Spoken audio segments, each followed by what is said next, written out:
নমস্কার, আমি পূজা, শিলিগুড়ি মিলন ওয়েডলক offline matrimony centre service থেকে। আমার একদিকে আছে অভিষেক রয়ের বাবা, উনি আছেন কোচবিহার থেকে।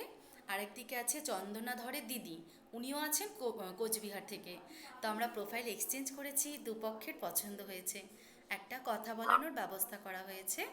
আপনারা একটু নিজেদের মধ্যে কথা বলে নিন, নাম্বারটা আমি শেয়ার করে দেবো। নমস্কার। হ্যাঁ, আচ্ছা, আপনি আপনি কে বলছেন? আমি চন্দনার দিদি বলছি। চন্দ্রন দিদি, আচ্ছা আপনার দুই বোন তাই না? হ্যাঁ, আমরা দুই বোন। আচ্ছা আচ্ছা, নমস্কার থাকলো। যাক, আপনার বাবার সঙ্গে কথা হলো নাকি, এই জন্য একটু আমি ভাবলাম যে বাবার সঙ্গে কথা হবে। হ্যাঁ, আমি তো বাবা কুচবিহার থেকে। বাবা তো এই যে এখন তো দোকান একটু ব্যস্ত থাকে, তো আচ্ছা এই জন্য ভাবলাম যে আমি ফ্রি আছি, আমি কথা বলে নিই। আচ্ছা, ঠিক আছে, অসুবিধা নেই। আপনাদের বাড়ি ঘোঘাটকুটি? হ্যালো, ও, আমার বাড়ি দেওচড়াই মোড়। দেবচারি